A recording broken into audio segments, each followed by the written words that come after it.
Being real and being authentic and staying true to yourself in a world and society that's constantly changing and constantly trying to change you is one of the hardest things to do in life, but at the same time is the key to everything that you want in life. And let me explain what I mean. The most real, the most raw, the most authentic version of yourself is when you were a kid, was during your childhood.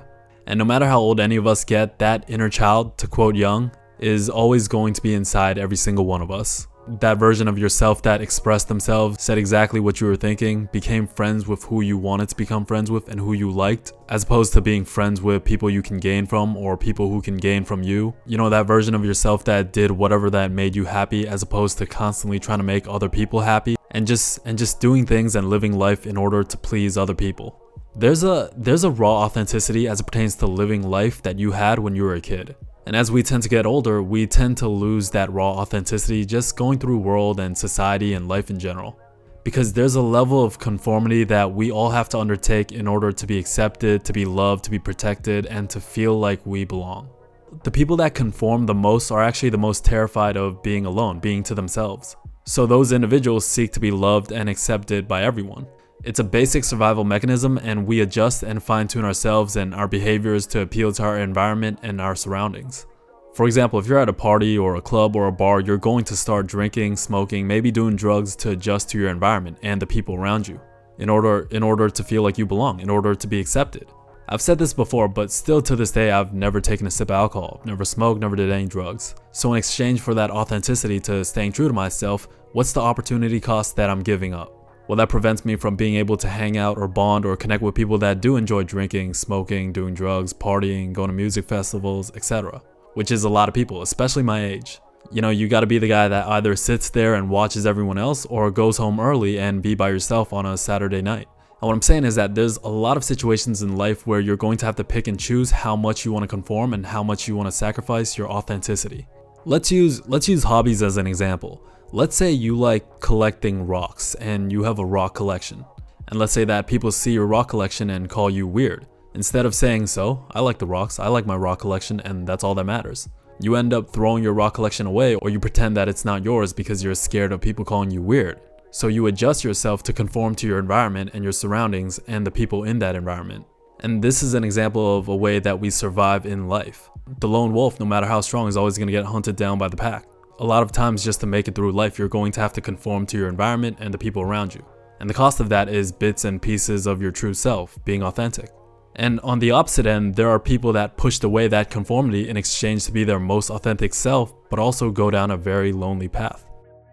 You know, it's funny, I look at this picture of myself from when I was 5 years old, and I just see this carefree kid that just wants to run around, play, make friends, and have fun.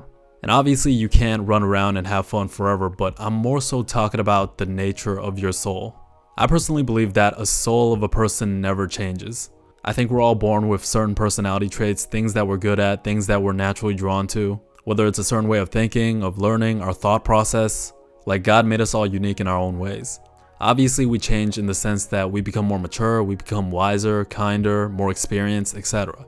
Of course those things change as we age, but the soul of who we are, I believe, always stays the same. And going through the world and society and the different systems in society, we conform, we take responsibilities, we start bargaining with the world in terms of sacrificing our true authentic selves in order to be accepted, to belong, to survive, and to be loved.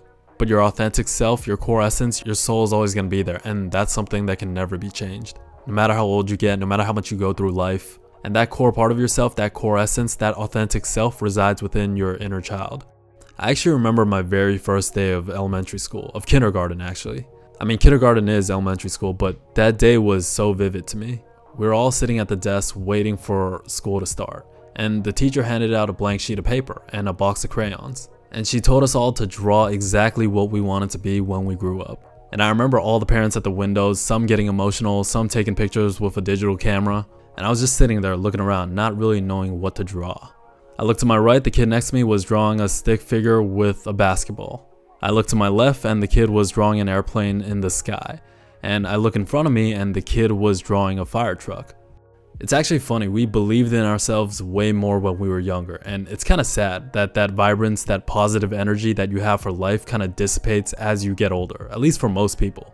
The realities of life kicks in and people become depressed and their eyes become dead. Most adults walking around have dead eyes. There's no vibrance and excitement for life, and it's sad. Almost every single job that I've worked, I've seen the exact same expressions. And as you get older, you kind of fall out of alignment with your authentic selves in order to cater towards expectations of the world. And you'll know when you're not in alignment with your authentic self when you, one, say things that you don't mean, and don't mean what you say. What you say has no weight. And two, your smile is a facade. You laugh and pretend like everything's okay when deep down you feel the complete opposite. And I think this one applies to a lot of people. Everyone's just used to saying they're okay, and deep down they're like depressed, lost, sad, lonely, etc. The third is when everything you do feels difficult, even to the smallest things. You know, every day kind of feels like dragging yourself to the finish line of a race that you don't even want to be in. In order to truly free yourself and to be authentic, you have to be okay with being disliked. And as cliche as it sounds, you have to accept yourself for who you are. Whatever you like, whatever you're interested in, fully immerse yourself in them and embrace them as a part of who you are. Actually, now that I think about it, a lot of people called me weird growing up just because of how expressive I was, but I never really let that stop me from being who I was. You know, just saying exactly what I meant, exactly what was on my mind, even if it got me in some shit sometimes. And I slowly came to realize that authenticity makes a lot of people uncomfortable. I mean, people that see and recognize your authenticity will secretly respect you, but people who are real, people who are authentic, kind of shine a mirror or forces someone who's inauthentic, who's not living according to their true selves, it kind of forces them to self-reflect. You know, just genuine people with self-belief, they force a lot of people to look at themselves in the mirror. And they don't like that because it's uncomfortable. People that are always putting on a front, people that are always wearing a mask, people that always seek to please other people or live for other people, it's something extremely uncomfortable to self-reflect on. I'll give you an easy example. Whenever I have to tell people that I don't drink or I've never taken a sip of alcohol, it's never really left at, okay, cool. I've always gotten the same response of, oh, why? Kind of like there's something wrong with you, or like, is it religious? And then I gotta explain, oh no, it's got nothing to do with that.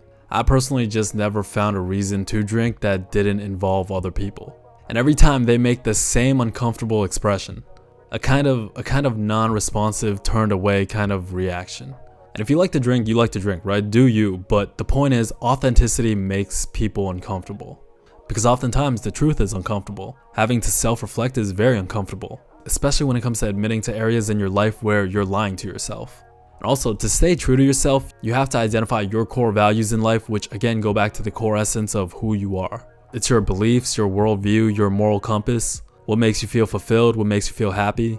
Because when you begin to lose yourself, you always go back to those core values. Whether you believe in God or self-actualization or purpose, accountability, courage, kindness, loyalty, altruism, whatever your core values are. When you live authentically to those core values, you will have clarity as it pertains to whatever it is you want to do in life. Not just your career or your job or what you do, but all avenues of your life. When you have that clarity, even if you're struggling, you will naturally learn to love life and enjoy the process because you're living life in true alignment with who you actually are and the things that you actually want.